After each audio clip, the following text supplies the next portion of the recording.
Another thing we noticed about Austrian culture, not a lot of grace. Have you noticed that since you've been here? You know, if you make a mistake in front of people, it's like bang on the horn, or I come from a right-hand drive environment. We're driving around in a left-hand drive car. First time I've done it for 10 years. Going to make some mistakes. Every time it's, like everyone's so impatient and everything about it. Mary and I don't speak German. We go in, we're trying to read the German, trying to work out what the German's about. Sometimes I can, because I did have 1 year of schoolboy German when I was young, and so I can work it out. But for the most part, it's like, oh yeah, I think that says this. And we go and do it, and we go, everyone's looking at you. There's no grace. Just to tell you, oh, you're doing the wrong thing, Matt. I stood in front of a toilet. This is funny thing about European toilets. I don't understand it. You pay to go to the toilet. You pay for everything. It's like, it's so like every bodily function is taxed. It blows me away. You put up with it. It shows me how detuned you are about it. Because every time I see it, I complain about it. It's like, yeah, this is terrible. It's like, you feel like, oh, where's the money? It's craziness, right? And everywhere in Europe, pretty much, isn't it? And not in Portugal. Not in Serbia. Isn't it wonderful? Not in Serbia.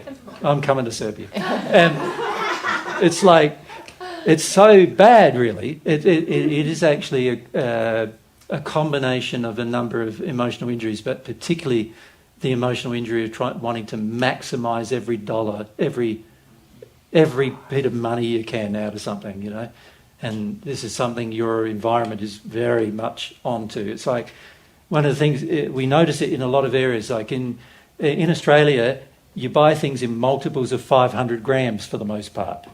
Here it's like 330 grams or 225 grams. Why have they done that? It's because they want to make it the same price but make it less, so they get more profit. And it also results in more waste, which also results in more damage to the environment for the most part. So it's sort of like, it's so uneconomical on so many layers, and yet it's all about the money, right? So here in a society where you're brought up in this environment, you think it's normal. You're there going, everybody's willingly paying the toilet. I'm standing in front of this machine before we go into the first toilet after we arrived in Germany. On the road, standing in front, trying to work out, what's it telling me for a start? It's in German. Oh, it wants me to pay. There's turnstiles stopping me from going to the toilet, and I've got to get some money to get... So Mary's doing another job somewhere in the place we were. So I had to go and find Mary. Have you got any money? Because I didn't have any on me. It's like... So, yes, she had a few bucks, and we go in there. And then I'm working out, I try to put it in, doesn't rejects it. It's like, my God, it's like, how complicated is going to the toilet now? It's not like just whack it out and away you go. It's just like, full on. And it's a statement, isn't it, of how creepage of unloving behaviour catches up in like a society. It's like everybody has accepted this very unloving thing where your toiletries are taxed, right? Now, I know all the arguments that people have about it's a good thing. None of them are... They're all what I would call virtue signalling for the sake of money. But why do it? Why would we even agree to it? And a lot of it is because we're afraid of society. We're afraid of getting, attacked by others. We're afraid of police. We're afraid, there's all sorts of fears we have as to why we accept an unloving premise, right? So it's very unloving to tax your toiletries, isn't it? Right? Now, I'm not saying that it's not good to, just not wee everywhere, because that's pretty smelly. Right? You wouldn't want to do that. At home we can do that because you just go out in a tree and away you go. But in a built-up society where you've got pavements everywhere and no trees or very little trees. It's going to be, smelly eventually. So you don't want to do that. So let's create a place to do it, and let's make it clean, and let's respect the people who look after that clean forest. Let's respect them and let's honour them, because they're nice people, right? Care about that stuff. But why do we accept the unloving?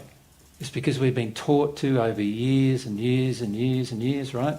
To the point where we forget that it's even unloving anymore. Yeah. Very damaging to your soul, that. Because what happens is your soul has been suppressed in love, and then you think that's normal. So you do it all the time without, this is unloving, this is unloving. Instead of that coming up, it's just like, it's just normal, just do it, just normal. And we've got to be very careful in society about that. Because in the end, we're going to end up with a more and more and more unloving society. In the end, what happens is the people who are quite evil finish up milking the society out of its loving state and into a more and more unloving state. So that's going to require some bravery on our part, and fear is the opposite of being brave, right?